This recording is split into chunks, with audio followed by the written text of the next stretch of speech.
Assalamualaikum warahmatullahi wabarakatuh. Selamat siang Bunjas. Bunjas Juli ini adalah tokoh generasi muda dari Lab yang harus kita banggakan. Yang susah mencari generasi muda yang mau pakai nasional ini. Itu perlu pengalaman yang besar. Sekarang pandangan Bunjas Juli soal organisasi Lab itu mau diapakan? Tadi kita kemarin bincang-bincang dengan para senior tentang Lab.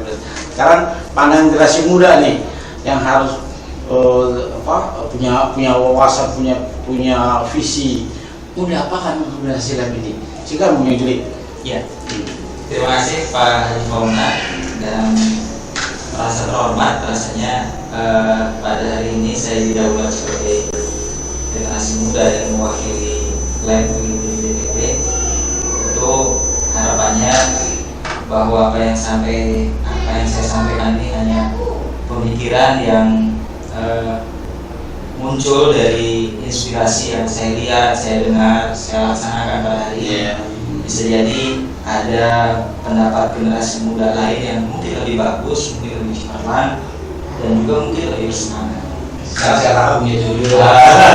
Ya, kalau dari kaca pemikiran saya, pertama memang yang harus dikedepankan untuk Serikat Pekerja ini adalah persatuan. Kita tahu bahwa salah satu hal yang menyebabkan perjuangan organisasi Serikat Pekerja itu tidak membuahkan hasil dengan mempertahankan regulasi ketenaga kerjaan yang baik ini, Undang-Undang 13 begitu ya, menjadi Undang-Undang Cipta Nomor 11 Tahun 2020. Ini salah satunya menurut kami sebagai generasi muda adalah kurang besarnya gerakan Serikat Pekerja. Jadi kalau sekarang itu sudah kuat ya berarti ya. Sudah ada 6 konfederasi kalau tidak salah, kemudian ada 117 federasi begitu ya. Belum lagi federasi dan konfederasi yang sudah ada pecah menjadi beberapa kelompok.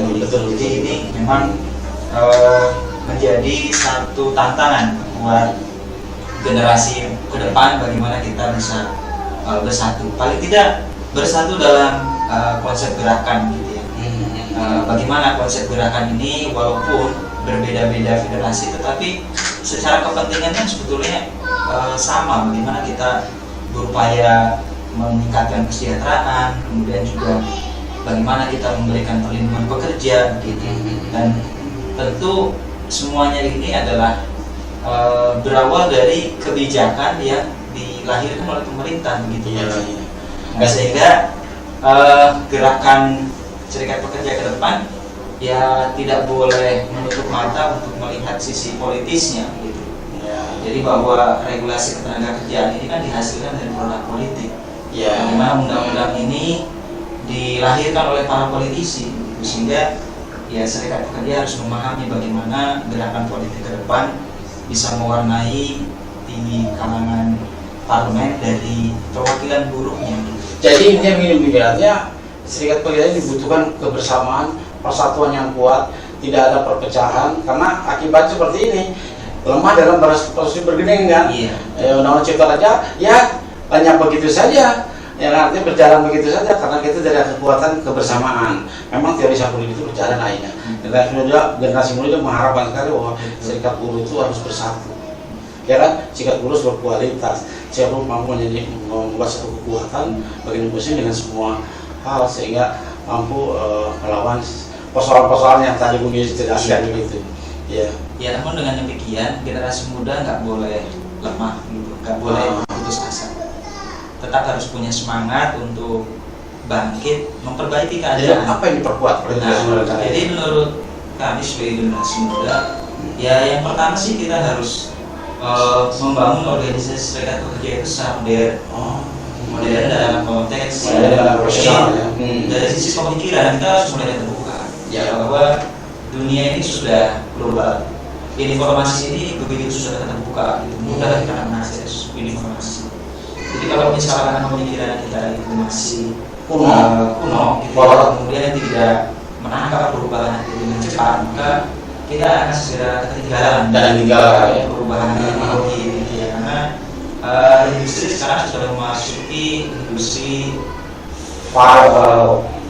udah mau masuk ke industri industri yang lepas gitu ya, bagaimana? Jadi kalau misalkan serikat pekerjaannya belum menjadi organisasi yang modern, maka kita akan terus menjadi organisasi yang tidak bisa setara dengan pemerintah maupun dengan APBD. Artinya generasi tua penting dong di serikat ini. Jadi buang aja generasi muda sudah berpikir secara modern, lebih hebat, lebih memahami tentang perubahan dan memahami tentang kebutuhan negara ini. Artinya generasi muda lah tidur aja, udah cukup sampai di sini gitu. Ya saya kira generasi muda dan tua itu memang harus berkolaborasi. Oh, kolaborasi. Karena memang bagaimanapun guru yang paling berharga adalah pengalaman. Iya. Yang berpengalaman ini adalah senior kita. Iya.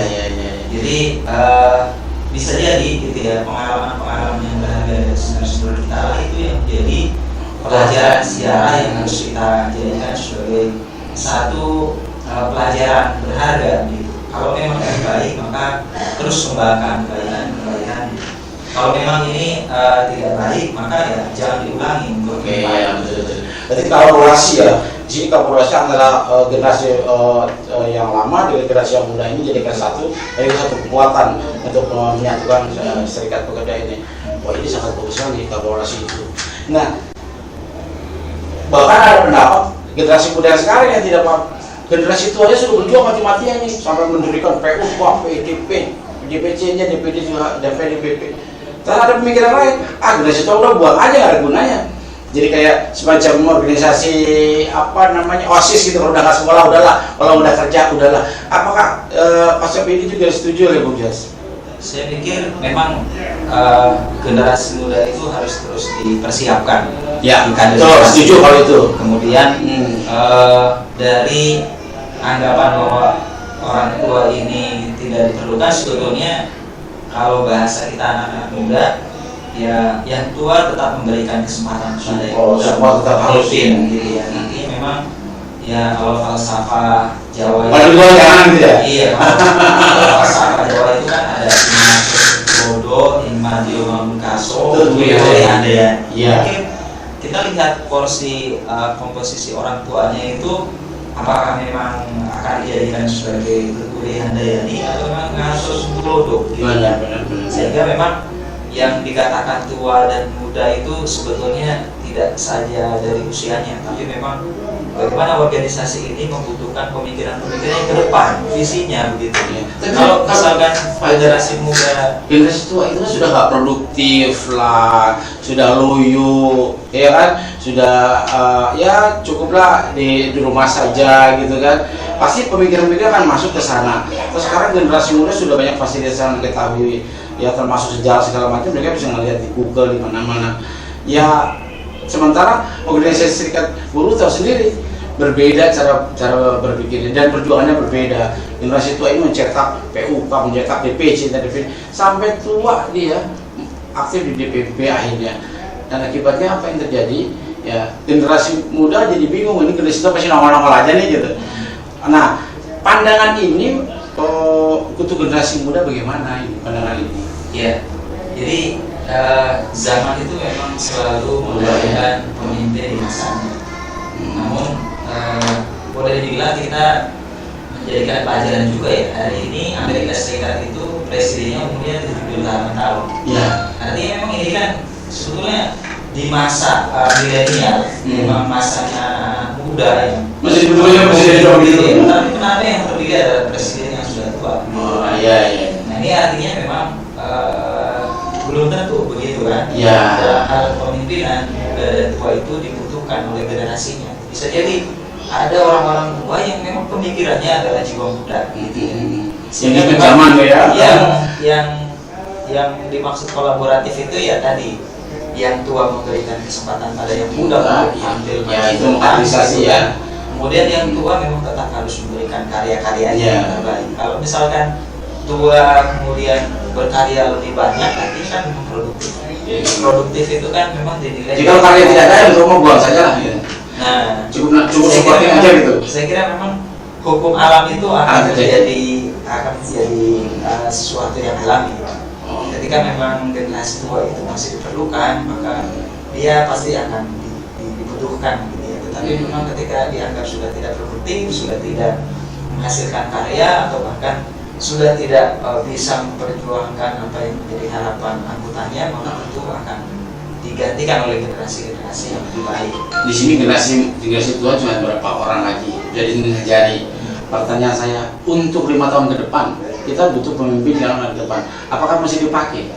Ya, tentu ini dinamikanya ada di musyawarah nasional 2023 nanti. Dan memang ya perkembangannya tentu diwarnai dengan kejadian-kejadian yang terjadi hari ini. Artinya memang ya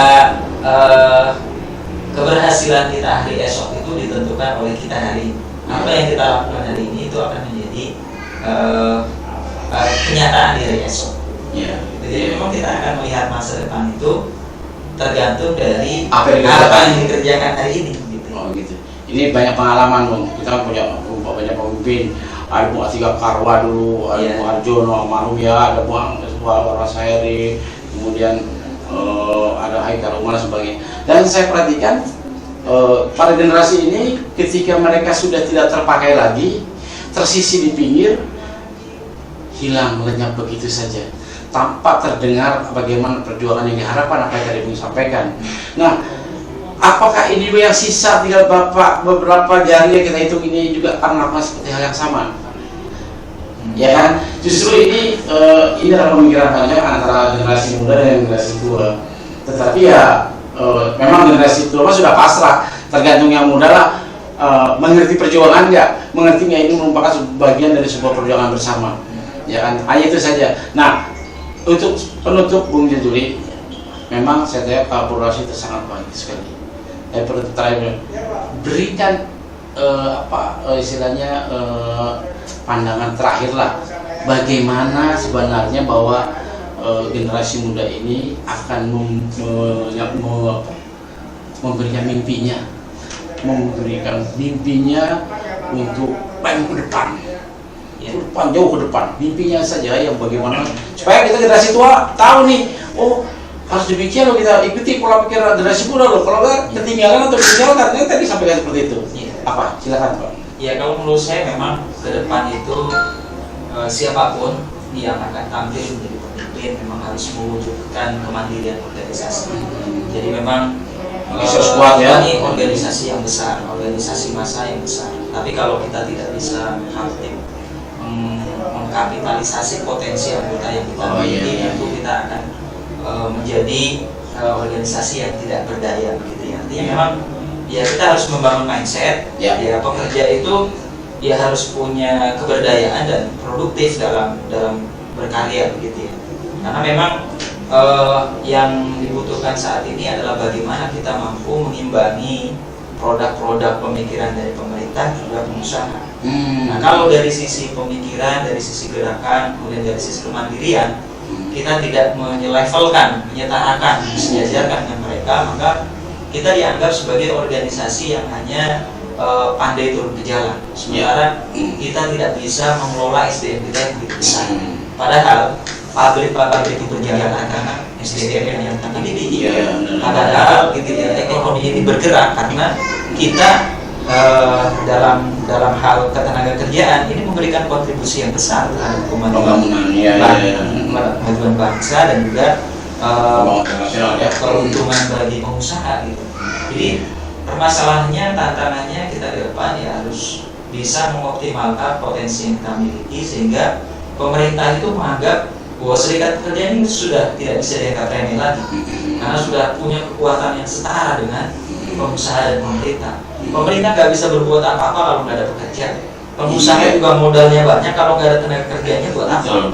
Jadi kita harus bersyukur, gitu kan? Harus bisa mengeluarkan potensi pekerja supaya apa? Kita punya bargaining posisi yang seimbang dengan pemerintah. Sehingga kalau membuat kebijakan itu jangan selalu pengusaha yang didengar karena mungkin dari sisi manajerialnya bagus, komunikasinya baik, uangnya banyak begitu ya. Nah, serikat pekerja juga pekerjanya harus sudah mulai dia punya kemandirian dari sisi misalkan ekonomi. Misalnya misalkan toko sendiri lah, buruh lah, kalau belanja di situ biar apa? Ya biar nggak main-main pengusaha gitu dengan benar gitu ya. Kemudian juga ya dari sisi misalkan gerakan, kalau buruh bilang mogok nasional ya benar-benar mogok nasional. Nah, ya ini kesimpulannya bahwa Bung Yas, kesimpulannya bahwa buruh itu harus kuat. Manfaatkan itu kekuatan anggota itu menjadi sebuah power yang besar, mampu bargaining, tapi juga buruh harus ditingkatkan kualitasnya, ditingkatkan SDM, mampu dengan cara berpikir, cara berkembang, maju, prioritas ditingkatkan seperti apa diinginkan oleh penguasa dan pengusaha yang ada di negeri kita. Wah, Bung Yas, terima kasih. Ternyata pembinaan anak muda cemerlang juga. Nah, sekarang bisa terbaca oleh generasi penerus yang selanjutnya lagi. Terus biar ini berlanjut terus, LEM semakin maju, LEM semakin hebat. Iya, pokoknya sekarang kita hari ini menemukan generasi muda yang hebat untuk berbicara soal kemajuan. Terima kasih Bung Yas. Terima kasih Sabit Wes, saudara-saudara sekalian, pemirsa TV, program elektronik dan mesin yang sekarang ini bersama selalu mengudara. Kami hari ini mendapatkan sebuah informasi yang terbaik dari sebuah generasi muda tentang bagaimana LEM ke depan. Kita tutup pertemuan hari ini dan kita ucapkan alhamdulillah, wassalamualaikum warahmatullahi wabarakatuh. Waalaikumsalam. Hidup pekerja Indonesia. Hidup pekerja Indonesia. Hidup FS Indonesia.